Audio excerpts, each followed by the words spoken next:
एक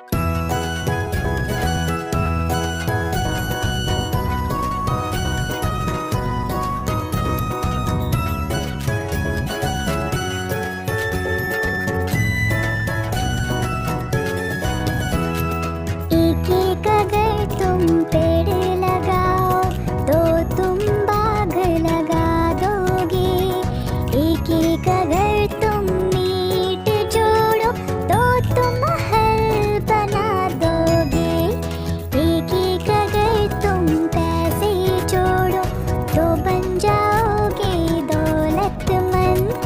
एक एक अगर हरूफ पढ़ लो तो बन जाओगे इल्म वाले।